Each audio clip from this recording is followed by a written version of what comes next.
The crystalline chamber of the Galactic Council hummed with anticipation as Ambassador Elizabeth Chen stepped onto the speaking platform. Around her, representatives from 47 species watched, with barely concealed amusement. The Velcrin delegation, tall, elegant beings with skin like polished obsidian, whispered among themselves. The insectoid throws clicked their mandibles in what passed for laughter in their culture. Elizabeth stood perfectly still, her dark eyes scanning the assembly. Behind her, Captain Asher Morrison of the Earth Defense Fleet remained at attention, his uniform crisp despite the 3-month journey through hyperspace to reach this distant corner of the galaxy. Esteemed members of the Council, Elizabeth began, her voice steady and clear. Humanity formally requests admission to the galactic community and seeks representation in matters of... A booming laugh interrupted her. Councillor Vexter of the Velcrin leaned forward, his forearms gesturing dismissively. The humans wish to join us. Tell me, primitive one, what could your species possibly offer? You've barely escaped your own gravity well. Your technology is laughable. Your lifespans are pathetically short. Murmurs of agreement rippled through the chamber. The Thraz representative chittered loudly. They still use chemical propulsion. Chemical, as if burning fossil fuels could ever.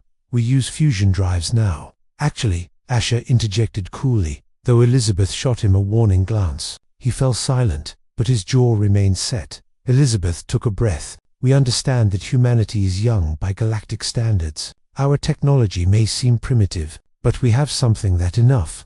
High Arbiter Zomuth raised one of her 6 tentacles. The ancient being's translucent body pulsed with bioluminescent disdain. The Council has reviewed your application. You are rejected. Your species lacks the advancement, the wisdom, and frankly, the longevity to contribute meaningfully to our civilization. Most of you would be dead before you could complete even basic diplomatic training.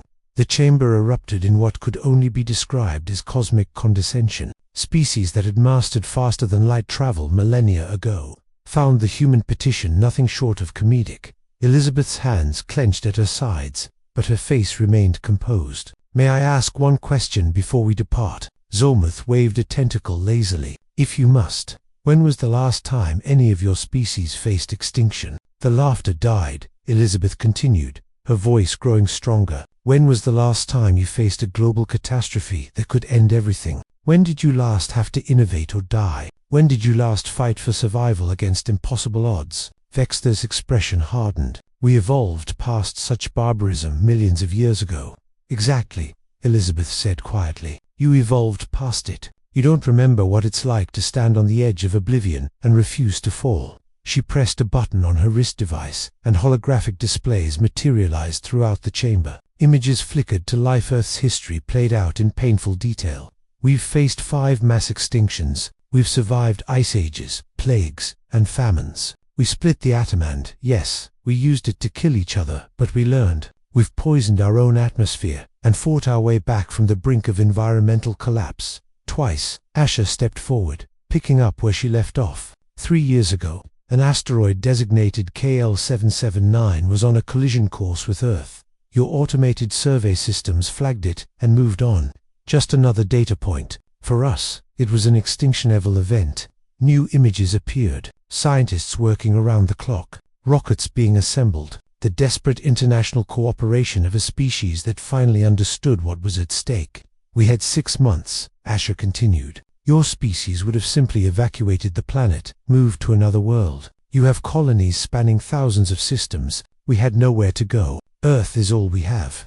The council chamber was silent now. Even the usually chattering throws had gone still. Elizabeth's voice cut through the quiet. We couldn't deflect the asteroid with conventional means. We didn't have your tractor beams or gravitational manipulators. So we did what humans do, we improvised. We strapped every nuclear warhead we had to a single ship, and Captain Morrison here volunteered to fly it. Asher's expression remained neutral, but Elizabeth saw the tension in his shoulders. She knew what it had cost him, what it had cost all of them. The detonation had to be precisely timed and positioned, Asher said. Too early, and the fragments would still hit Earth. Too late, and the explosive force would be insufficient. I had a 16-second window. In that moment, I held the survival of 8 billion souls in my hands.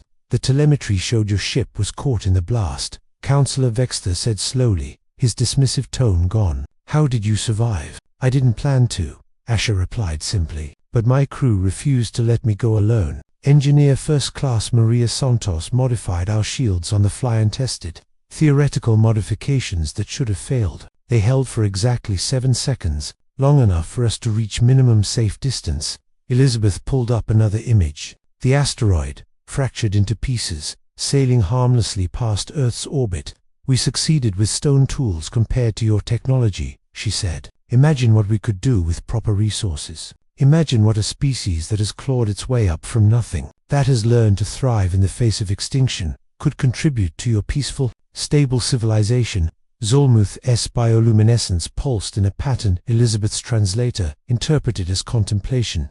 You see us as primitive, Elizabeth continued, and perhaps we are, but we're also survivors. We're problems. We're a species that looks at impossible odds and says, watch us. You've had peace for so long.